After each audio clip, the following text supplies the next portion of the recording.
Proverbs 29, verse 25. Got it. Okay. Fear of man will prove to be a snare, but whoever trusts in the Lord is kept safe.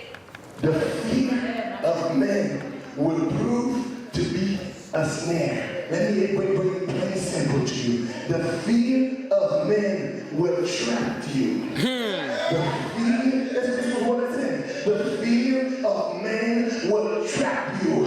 The fear of men will tie you up. The fear of men, because everything you do is based on somebody else's idea. Everything you say is based on somebody else's thought. Everything you move the way he moves. You shout the way he shouts. You hallelujah. You jump the way he expects you to jump. But the Bible says the fear of man is like a snare, a trap. Ça se dit la crainte des hommes tend un piège. La crainte des hommes tend un piège. Tend un piège. Il y en a qui piégent par contre c'est piégé. Some of you are tied up. Some of you are trapped. You don't even know you're trapped. You go to that, you know what you're doing is not right. But because that's what he or she expected you to do, you feel like you're obligated to do it. And deep down inside of you, you have no peace because you are trapped in the fear of man. You have no peace. You can't even excel. You can't even be successful because you are not leading you.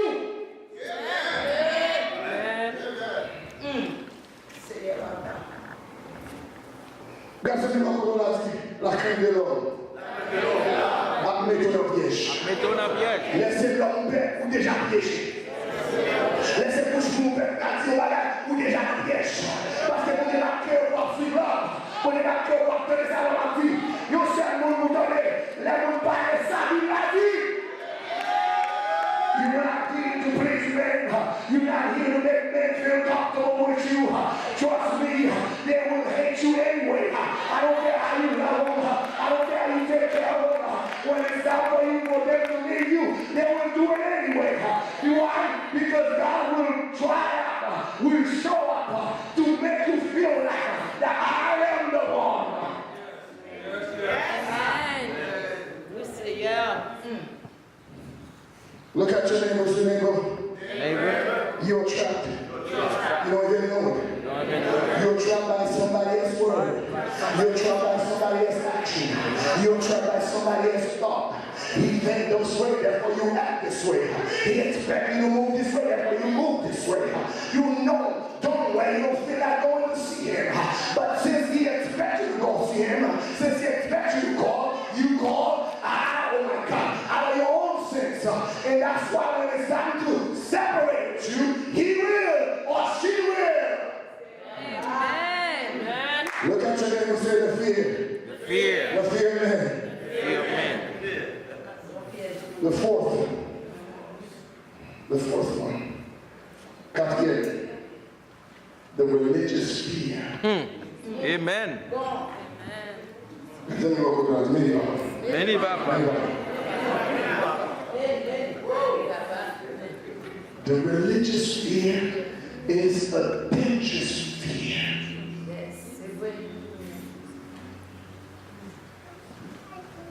People expect you to be a certain way based on the tradition they grew up under. People expect you to talk a certain way just based on the tradition they grew up under. Do I mean by that? I remember we were at the church a couple months ago, a few months ago, and the man came to me. He said, I don't like the way things are done in this church. I said, really, brother? Really, Pastor, you don't like what you don't like about the church? And he said to me, I don't like the way you guys do. Hallelujah, the service, things are not in order. I said, really? But let me give you a plain example. If you come to my house and you find a red sofa, hallelujah, won't you come to me and tell me that you don't like my sofa because it's not the same color as your sofa? I said, boy, you are lying. I'm just telling you as a pastor. I don't care if you're a pastor, but you are a pastor, and God can give you this church line. Amen. Et puis le pied étiqué là dans le coin. C'est ça. Et puis la table pour faire coucher. By the time he was waiting to act like Judas, I got up on the pulpit one Sunday after church. I said, this is how this church is going to run. Hallelujah. I said, if you come here as a pastor, you ought to be here for 3 years before I embrace you as a pastor of Sanctified Church. Do you hear what I'm saying? I said, you ought to stay for 3 years. I said, you are a pastor, but we don't recognize it yet. And he looked at me and said, this is not biblical. I said, really?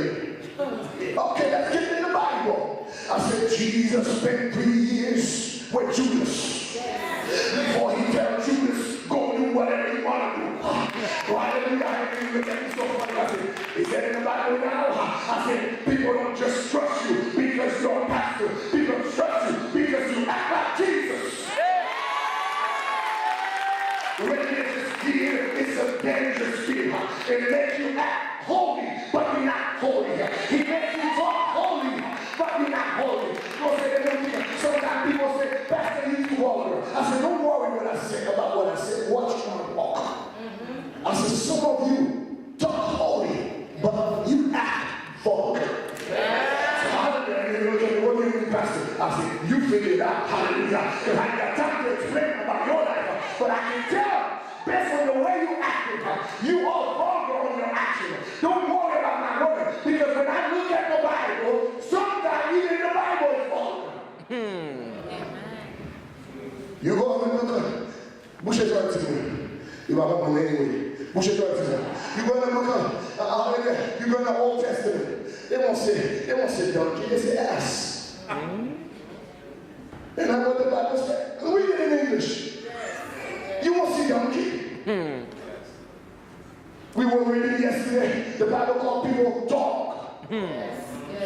Dog. Dog. You know why? Because God wants you to get how you feel about it. Amen.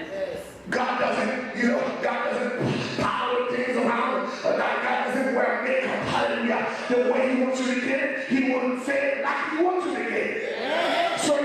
So your conscience can move somewhere so you can change.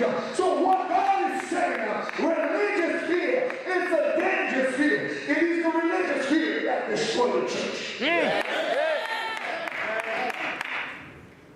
It is religious fear that destroys the church.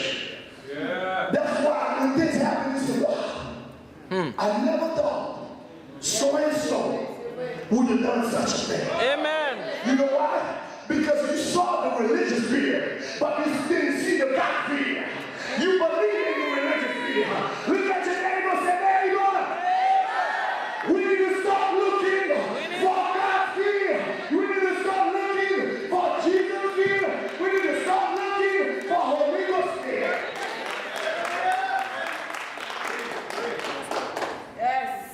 Nous avons commencé à chercher la crainte de Dieu. Alléluia. Par la crainte religieuse. On n'a pas comment que c'est beau. Et vous retournez les gens danser. I'm telling you, what was going on today was pure. Was pure worship. Pure praise. This lady, that lady's just been all night, all day, lay right there. Fasting. Yes, hallelujah. Yes. Il fait toute journée là, la chaîne. Yes. On pensait vraiment que sous chaque fois, la chaîne. Ça a prié à l'homme de la nuit, qui c'est l'esprit. Hallelujah. Religious fear is a dangerous fear. Tell me something. Oh my God, 2020. Religious fear is a dangerous fear. So we got 4 types of fear. But now let's talk about the fear that God wants us to cultivate. Amen. What is the fear of God? I began to study the fear of God and say, wow, I cannot define the fear of God. Because if I define it this way, I limit God. If I define it that way, I limit God. Ma calculation of God, ma calculation de la chrétienté, ma calculation de vraiment. Parce que si on me dit, oh non, militaire, ok?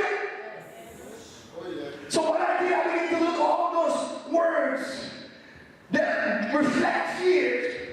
That's it. So fear is a combination. This is what God gave me. I don't know what God gave TJs. You hear me? I don't know what he gave Creflo now.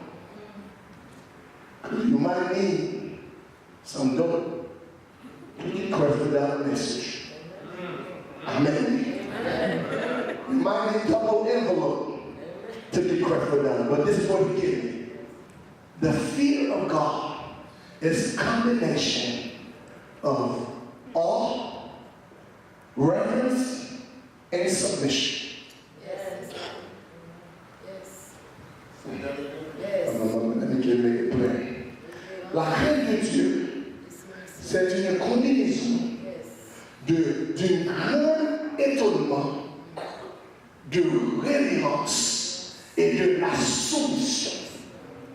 Je dis encore, que c'est un créole.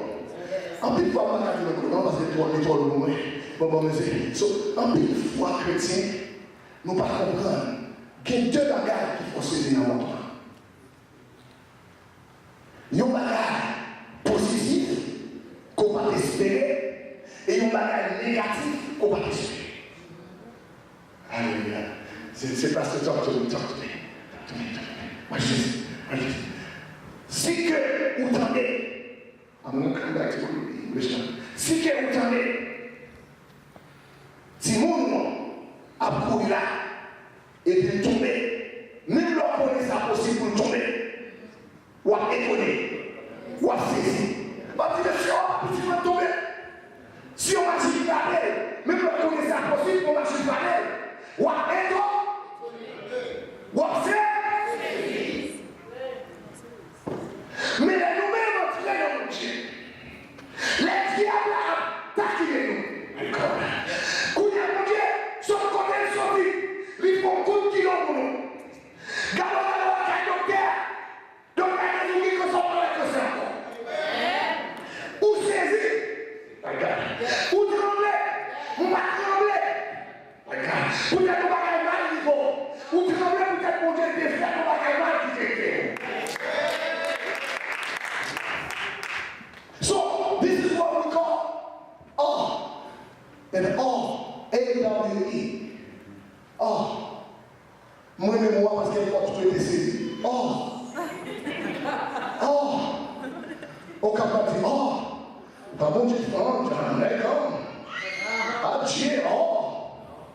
Awe, vous voulez dire que bon Dieu fait un bagage qui est tellement extrêmement grand. Ou obligé de saisir. Amen. All means God has done something so mightily, so powerful, it left you just with your mouth open. Fizz. Wondering why. I am shocked. I thought I was going to die. I am shocked. I thought I was going to remain single. I am shocked. I thought he was going to kill me. But I'm still here. I'm shocked. Oh. By the time you're looking at him in awe, you begin to give him reverence. You see the fear of God? Because he loves you so much. Tell him that I respect him qui gagne. Moi, je n'ai beaucoup de gens respecter le monde qui gagne. Moi, je n'ai pas respecté. Ou pas respecter le monde qui gagne. Parce que tout le monde respecte, on doit marcher derrière. On ne peut pas marcher derrière le monde qui gagne. Amen.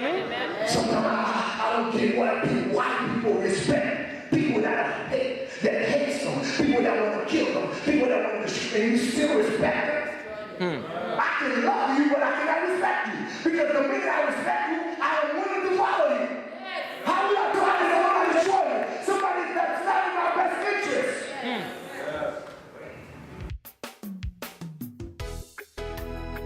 Come on, God's people.